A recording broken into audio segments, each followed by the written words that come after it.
आज मेरे हाथ में यूनाइटेड की 3 बहुत आइकॉनिक जर्सी हैं और इन तीनों ही आइकॉनिक जर्सी के बीच में एक बहुत ही खासा कनेक्शन है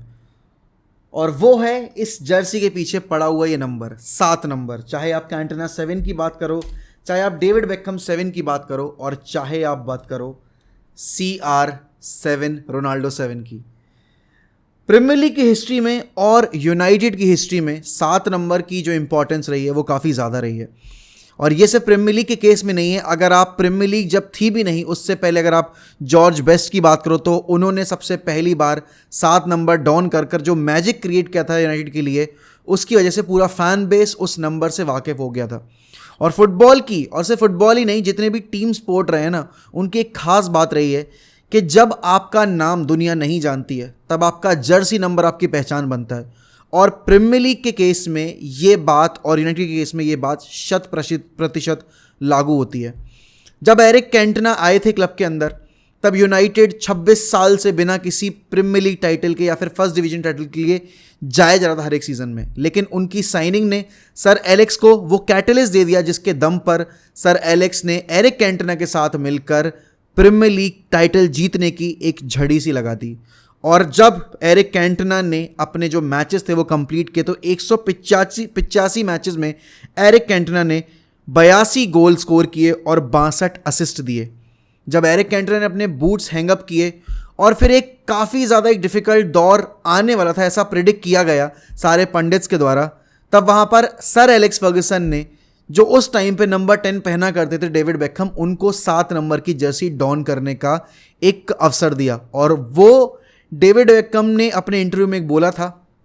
कि मेरी लाइफ का वो सबसे इंपॉर्टेंट दिन था, क्योंकि जिस जर्सी को डॉन करते हुए जॉर्ज बेस्ट ने फुटबॉल खेली यूनाइटेड के लिए, जिस जर्सी को डॉन करके ब्रायन रॉबसन ने फुटबॉल खेली यूनाइटेड के लिए, और बाद में आकर जो काम एरिक कैंटोना ने किया और उस जर्सी नंबर की जो हाइप थी वो नेक्स्ट लेवल पे ले गए, उसके बाद जब सर एलेक्स ने मुझे वो अपॉर्चुनिटी दी तो मेरे लिए बहुत ही ज़्यादा प्राउड मोमेंट था और मेरी फैमिली के लिए बहुत ज़्यादा प्राउड मोमेंट था। लेकिन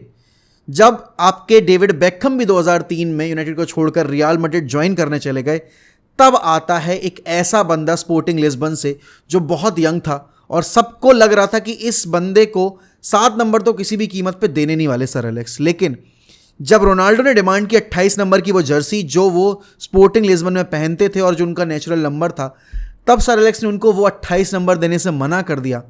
और महज 18 साल की उम्र में क्रिस्टियानो रोनाल्डो को 7 नंबर का जो ओनर था वो बना दिया। और आगे चलकर यही 7 नंबर रोनाल्डो की आइडेंटिटी बन गया। CR7 एक अपने आप में अब ब्रांड है और CR7 आप जब याद करते हो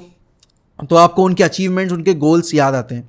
लेकिन इन तीनों ही प्लेयर्स में ना एक चीज़ बहुत कॉमन थी कि इन तीनों ही प्लेयर्स ने यूनाइटेड के लिए ट्रॉफीज़ लाना, जो शुरुआत एक हुई थी, उसको कंटिन्यू रखा। और इन तीनों ही प्लेयर्स ने अपना जो स्टेटस था लेजेंड का वो रजिस्टर कराया, ना सिर्फ यूनाइटेड की हिस्ट्री में बल्कि प्रीमियर लीग की हिस्ट्री में भी। और एरिक कैंटोना उस टाइम पर बैलन डोर के लिए कंटेंडर्स रहते थे, लेकिन बैलन डोर जीत नहीं पा रहे थे क्योंकि उस वक्त पे यूनाइटेड चैंपियंस लीग नहीं जीत पाई थी। जब 1998-99 के उस सीजन में यूनाइटेड ने ट्रेबल कंप्लीट किया, तब डेविड बेकहम आपके बैलन डोर जीतने के एक प्रबल दावेदार के तौर पर देखे जा रहे थे, लेकिन वो ड्रीम भी उस वक्त पूरी नहीं हो पाई। लेकिन जो शुरुआत एरिक कैंटोना ने की थी प्रीमियर लीग में आने के बाद, उसको एक नेक्स्ट लेवल पर लेकर गए आपके क्रिस्टियानो रोनाल्डो। और जो बार रोनाल्डो ने सेट किया, उसके बाद उनकी जर्सी को जिस प्लेयर ने डॉन किया, चाहे आप बात करो एंटोनियो वेलेंसिया की, माइकल ओवन की, मेम्फिस डिपे की, डी मारिया की या फिर एलेक्सिस सैंचेज की, और उसके बाद आए एडिसन कवानी की, कोई भी रोनाल्डो की उन परफॉर्मेंसेस को और उस एक्सपर्टीज को रेप्लिकेट नहीं कर पाया। हाँ, कवानी ने कुछ हद तक जो जिंक्स था वो ज़रूर ब्रेक किया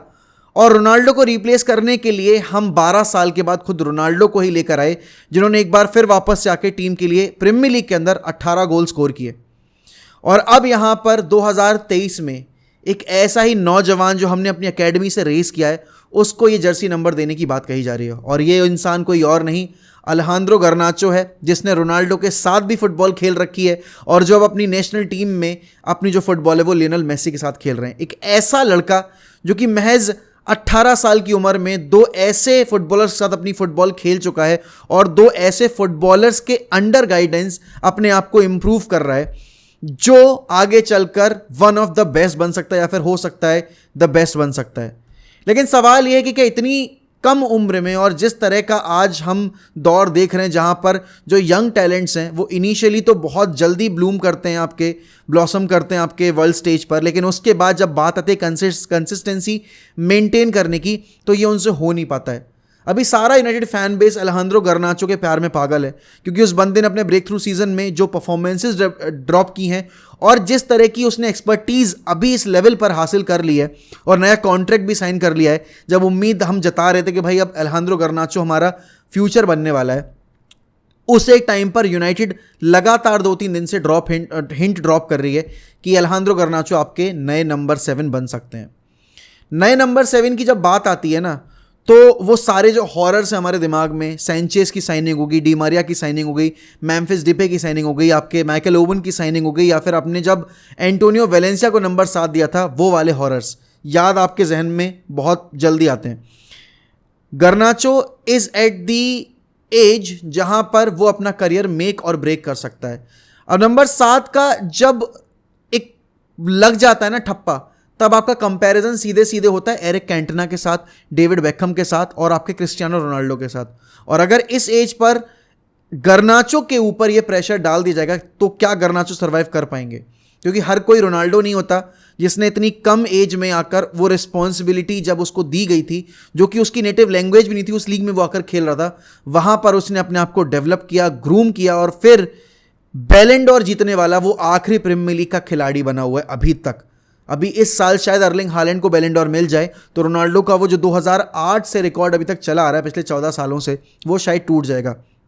लेकिन गर्नाचो की जिस तरह की हाइप है और गर्नाचो को जिस तरह की लाइमलाइट मिली हुई है, यूनाइटेड इसी चीज़ का फ़ायदा उठा रही है। अभी यूनाइटेड फुटबॉलिंग टर्म्स के बेसिस पर नहीं सोच रही है, और गर्नाचो ने नंबर 7 का जो टैटू वो भी अपने हाथ पर करवा रखा है, तो कहीं ना कहीं आपको पता चल रहा है कि गर्नाचो भी काफ़ी ज़्यादा वेट कर रहे हैं इस एक अपॉर्चुनिटी का, क्योंकि यूनाइटेड के लिए नंबर 7 की जर्सी पहनना एक अलग लेवल का हाइप क्रिएट करता है। यूनाइटेड के 7 ट्रॉफीज जीतना एक अलग लेवल की हाइप क्रिएट करता है। और गर्नाचो अगर नंबर 7 की जर्सी डॉन कर यूनाइटेड के साथ अगर प्रीमियर लीग टाइटल जीतते हैं, तो आप समझ सकते हो भाई कि उस एक टाइटल की जो चीख होगी, उस एक टाइटल का जो एक सेलिब्रेशन होगा गर्नाचो के टीम में रहते हुए नंबर 7 की जर्सी डॉन करते हुए, वो कितना ज़्यादा बड़ा होने वाला है। क्योंकि रोनाल्डो के बाद जितने भी बार हमने नंबर 7 की जर्सी किसी प्लेयर को दी है, तो ट्रॉफीज भले ही जीती उसने क्लब के साथ, लेकिन कभी वो परफॉर्मेंसेस रेप्लिकेट नहीं कर पाया। और इतनी यंग एज पर जब आपको इतनी बड़ी रिस्पॉन्सिबिलिटी मिलती है, तो आपकी फैन बेस, जो आपका फैन बेस है, उसकी एक्सपेक्टेशंस भी आपसे बढ़ जाती हैं। लेकिन सवाल यही है कि क्या गर्नाचो रेडी है, और अगर गर्नाचो रेडी है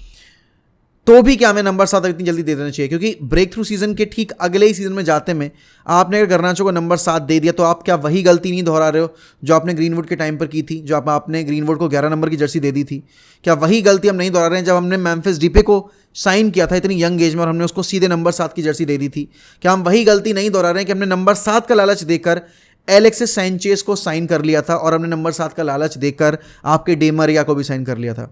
लेकिन वक्त थोड़ा बदल चुका है। मैनेजर अब जो हमारे पास है वो थोड़ा ज़्यादा सीरियस है और वो इन प्लेयर्स को मैनेज करना बहुत बखूबी तौर पर जानता है। आपको याद होगा कि गर्नाचो जब प्री सीजन टूर पर गए थे तो वहाँ उनको एक भी गेम नहीं दिया था एरिक टेन हैग ने, और उसके बाद जब टीम ने परफॉर्मेंसेस खराब देनी शुरू की और जब हमारे प्लेयर्स जो थे वो इंजर्ड होने शुरू हुए, तब धीरे धीरे करके ग्रेजुअली गर्नाचो को इंट्रोड्यूस किया गया फर्स्ट टीम के अंदर। और बात कुछ इस कदर इंप्रेस कर गई एरिक टेन हैग को आगे चलकर, गर्नाचो का वर्क एथिक की बात करो या फिर उसके गेम प्ले की बात करो, कि फिर गर्नाचो एक रेगुलर बन गए फर्स्ट टीम 11 में। और यही एक चीज़ है क्यों यहाँ पर यूनाइटेड इस चीज़ को भुनाना चाह रही है, इस मौके को, और गर्नाचो को नंबर 7 की जर्सी देना चाहती है। देखो, बीइंग अ यूनाइटेड फैन, जितने फेलियर्स हमने 7 नंबर को पहनते हुए देख लिए ना रोनाल्डो के बाद, अब थोड़ा सा मन डर सा जाता है कि यार अगला प्लेयर, इतना बेहतरीन प्लेयर इतनी यंग एज में अगर इतना प्रेशर नहीं झेल पाया, तो क्या हम एक यंग करियर को ख़त्म नहीं कर देंगे बहुत जल्दी? लेकिन अगर आप गर्नाचो का टेम्परामेंट देखोगे और गर्नाचो के जो स्टेटमेंट्स हैं, अगर आप उसकी स्टोरीज वगैरह भी देखोगे, वो लगता नहीं है कि इतना प्रेशर लेगा इस जर्सी नंबर का, और वो डिलीवर करके देगा, इसकी भी उम्मीद बहुत ज़्यादा है हम सारे फैंस को। लेकिन सवाल आपसे है मेरा कि आपको अगर किसी एक प्लेयर को नंबर 7 की जर्सी देनी हो,